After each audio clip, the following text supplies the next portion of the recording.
Hey guys, welcome to part 4 of Hip Mobility series. And in today's video, I'll be talking all about hip flexors. And today we are diving into the most effective exercises to improve hip flexion and set you up for years to come. In my training philosophy, training for function and for health span is of the utmost importance. What is the point of training if it's not going to serve you for the years to come? I'm in my 30s, and all my efforts and everything I'm doing, training-wise, nutrition-wise, and lifestyle-wise, is to prepare myself for the decades to come. And so happens that over 90% of our daily life is really structured around hip flexion, whether you're sitting, walking, running, climbing the stairs, getting up from lying down, sitting, sporting activities like jumping or cycling, and also trunk stabilization. Hip flexors play a key role in all of the above. Now, in order to perform all these movements efficiently and easily, we need to train hip flexors. Iliopsoas is composed of psoas major and iliacus, which come together and form a common tendon that attaches to the lesser trochanter of the femur, which is like an inside of your thigh bone. Psoas major originates from the lumbar vertebrae L1 to L5, while iliacus originates from the medial border of the pelvic rim. It's a very deeply located muscle. So let's move on to the actual drills for today. We've got 5 exercises that you can perform at home. Anyone can start with these exercises, start from the easiest one and finish off with the most complex and challenging setup. And let's get started. Let's get started with a simple supine single leg raise. Lie down on your back with a little towel underneath your lower back, so it will help you with core stability and bracing. And we simply doing slow motion kick on one side.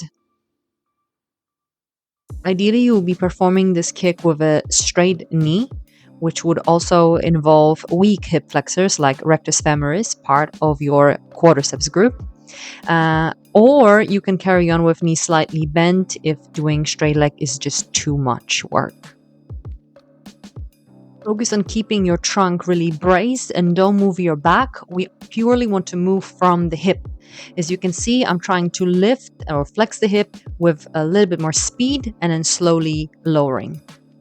Now, variation for this movement will be to simply perform a circle in a slight hip flexion, like we're looking at about 30 to 60 degrees hip flexion, straight leg as well, and performing circles. You can point your toes, you can flex your foot. It will also give you a nice burn around those hip flexes. Keep that little towel underneath the lower back for this variation, and the leg that is not doing the work is staying on the ground with a knee bend, so you can have a little bit of support. Now, final progression of the same setup would be utilizing a roller or a Swiss ball. Position yourself again in a supine position, but without a towel this time, because we will be working in an open kinetic chain, so your both legs are in the air. Notice how I'm using my right leg and pushing it into the roller, and my left hand is also pushing into roller, helping me to brace. The other 3 limbs are going up and down, so I'm still doing the single leg kick, but this time the intensity is much higher. Moving on to the second one, band-assisted positional isometrics. This is also done in a supine position on your back. You will need a band of a medium resistance, ideally long one, that you can attach to a rig or to a leg of a table or something solid. Start by wrapping the resistant band around your thigh, just above your knee, and pull your knee passively towards your chest. Take a deep breath in, brace your trunk, let go of the leg and hold. Don't let the thigh move. Let those hip flexors, that iliopsoas, contract and fight the band. Repeat 5 times. Each time hold active hip flexion for 5 seconds. You can adjust the challenge by moving yourself closer to the rig or further away from the rig. Make sure that the band is staying around the kneecap and not close to your actual hip joint, and keep fighting the band. Keep bracing. Make sure nothing else is moving. You really want to stiffen your body. And you should feel very soon the burn through the hip flexors. It's really a lot of work.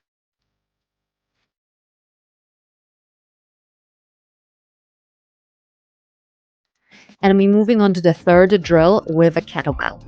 Simply hook kettlebell around the foot, so you'll be working your tibialis anterior as much as a hip flexor. And we're simply doing knees to chest, pulling knee to chest as high as you can. I'm using a 4 kg kettlebell for this one, and that's quite a lot of work already. And I'm trying to actually add a bit of speed as I'm flexing the hip, so it's a little bit more dynamic.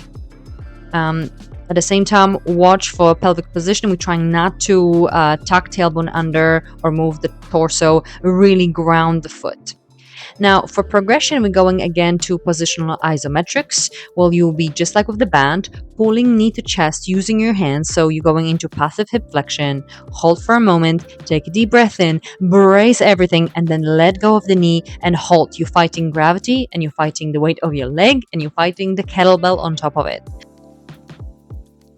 So here I go again, going with the other side. I'm holding onto the rig just to offer extra support so I can irradiate my body, stiffen the trunk, the arms, the legs. So again, pulling and then letting go for active range of motion. Pulling again, creating position, and then trying to keep that knee up as high as possible despite the weight, despite the effort. Pull, hold, 1, 2, 3, let go. Repeat 5 times. Drill number 4, end range liftoffs. For this one, you may need a chair, little table, or a box. And we're simply looking at establishing really the end range of motion. You want to find the biggest, the deepest hip flexion you've got. You want to really work on a tiny liftoff where your foot lifts maybe a couple of inches off that surface. And you're doing very similar drills like with the kettlebell, lifting off, holding for 3, relax. Breath in. I'm here using dowels. I'm driving dowels down into the ground, bracing everything so I can lift off purely from the hip. Now, be mindful of compensations that may occur. You may want to lean back, or maybe the standing leg will want to bend. We're trying not to do any of that. Purely working on the psoas.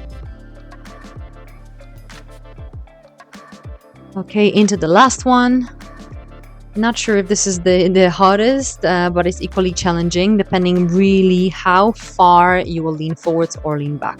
So I'm starting here slightly reclined. This is much easier as I'm getting out of the end range of motion, and I'm simply trying to hover over an obstacle. You could go over a block, you could go over a tennis ball, or just over imaginary object. Here I'm using a foam roller, which gives me a little bit bigger challenge. And the straighter you sit, the more challenging it will get. If you lean forwards over the leg and you will get a little bit closer to that end range of motion in the hip, it will be really, really spicy. You may feel the burn not only in your hip flexors but also in your quads as your leg is straight. Now, careful here not to move through the lower back. So breath in, prepare, drive your hands into the ground and really brace through the midsection. So we see again isolation at the hip level. All right, guys, that's it for the hip flexion. Let me know how you get on. Please share, like, and subscribe, and I see you in the next videos.